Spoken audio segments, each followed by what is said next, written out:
Step one, search engine optimization or SEO. Now, there's a lot of pieces to this. Obviously, it's a big piece of the puzzle, and we're not going to go through all the things that you need to do, but we're going to go through some of the main points that I think are very important for you to know about this year, things that you need to be doing and taking action on. So we'll go through each of these individually. I'm not going to read them to you because you can see them right there. But let's jump into core vitals. So there are a couple things that every website needs to have running optimally for your website to, for Google to love your website. And by Google, I mean Google, Yahoo, Bing, all of the others, but quite honestly, Google for the most part. And core vitals are things that you can actually get information on inside of Google Search Console. We'll talk about that in a minute here. But these are things like how fast your website loads, how quick somebody can interact with your site, how does the layout look, does it change as you use different devices, things of that sort. There's a lot of pieces to this that go into core web vitals. And I'm not going to go through all of these individually because it would take a long time. The good news about all of these different things, these are like the building blocks for your website. These things need to be correct, even though they're a little kind of nerdy and things that you aren't sure exactly what they mean. All of this stuff can be found inside Google Search Console. The easiest way to find that is google.com/webmasters. It used to be called Webmaster Tools. That link still works. I'm sure there's a newer version of that link, but that one works. Google.com/webmasters will get you there.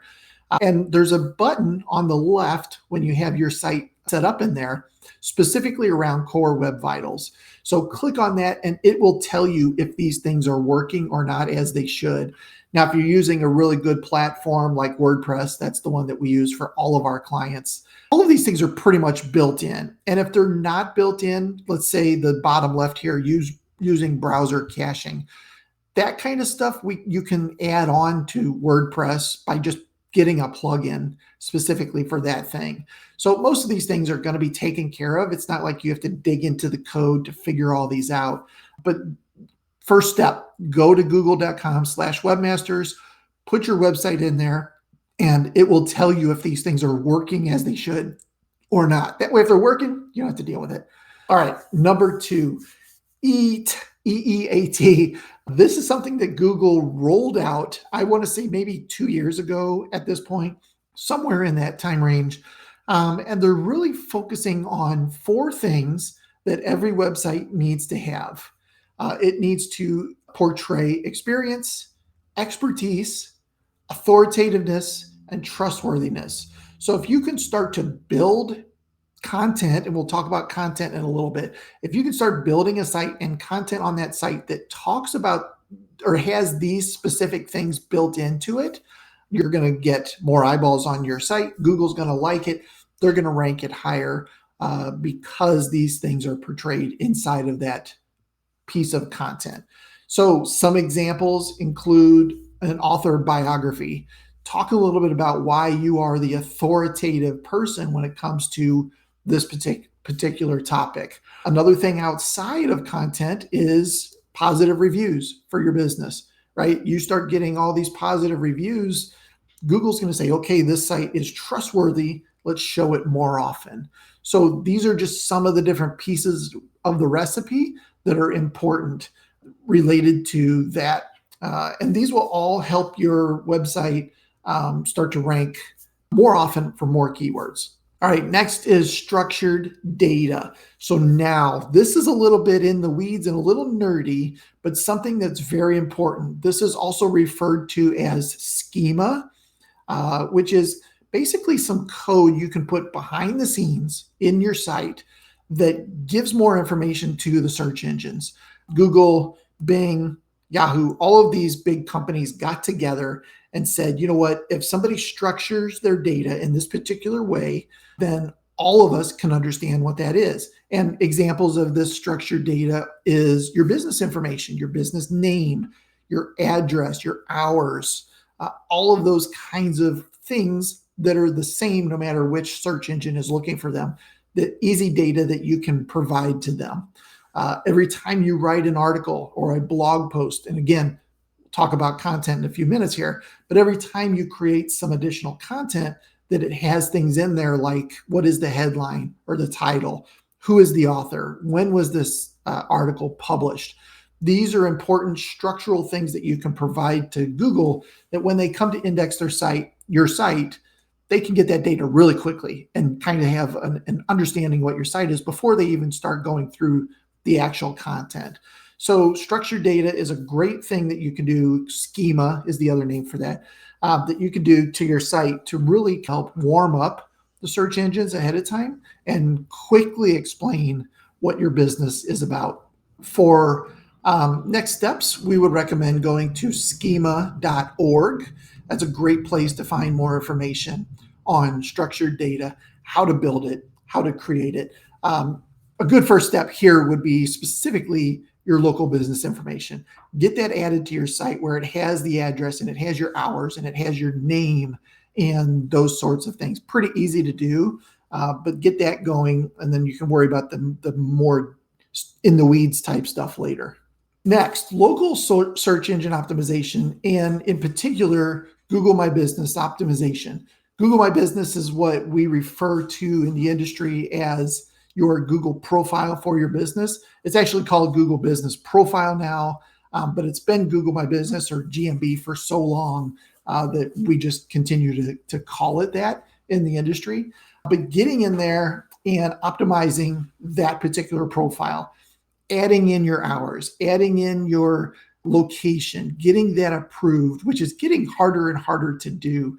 I actually do a specific training on GMB every year. I think that one's coming up here in a couple months. And it has changed dramatically in recent times so that it gets harder to get those business profiles approved. But once they're approved, they can really help drive leads for your business. As it says here, it is crucial, and it really is crucial. Some things related to local SEO. Now, if you were on our training last month, we kind of dug in a little bit deeper on some of this stuff. You can find all of the trainings at wtmarketingpros.com/training. But some of the things are pretty obvious. Claim and verify your listing. Start to build what we call citations or mentions of your business around the web. Examples of that is your Facebook page and your Better Business Bureau profile. Even if you're not paying for that, you can still optimize that listing, add in your hours, add in all that kind of stuff. Make sure the phone number is correct, asking clients to leave reviews on some of these other websites. All of that influences your local search engine optimization. Mobile first indexing. So this is something within the last several years that Google has made a huge change with what they're doing. In the past, there was just one Google. And what Google did was they actually kind of cut themselves in half, I guess would be a good way to explain it, into two different Googles.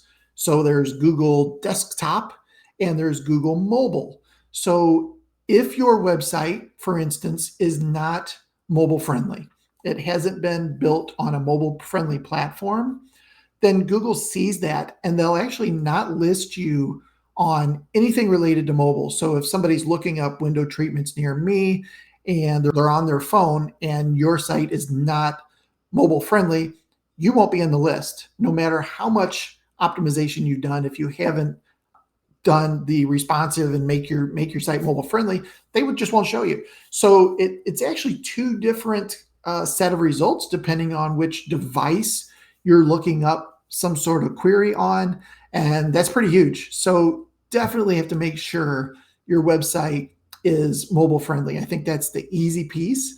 And you can actually just go to Google and type in mobile friendly test, and you'll get a free test link that you can click on to see if your site is mobile friendly, or what we call responsive. And by that, we just mean it responds to the size of the screen and changes the layout accordingly. So that is hugely important, especially now, because for us, we see visitors to our client websites somewhere in the 60% range from mobile devices. So if you want to ignore 6 out of 10 people that are potentially looking for your business, don't worry about this, but I think you probably do. It is that important. On-page optimizations, as we kind of mentioned, mobile-friendly website design, fast page load times, especially on mobile networks. So getting those pages to load quickly. This means you can't have a page on your site that has 100 gallery images because you want to show all the different things that you can do with roller shades. You need 10 pictures, 8 pictures, 6 pictures with a button to go learn more. All of those affect overall load times, so definitely important.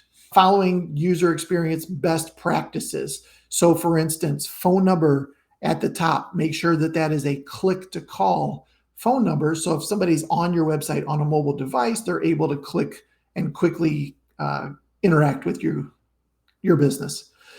Avoiding penalties, avoiding things where content is unplayable. It doesn't work.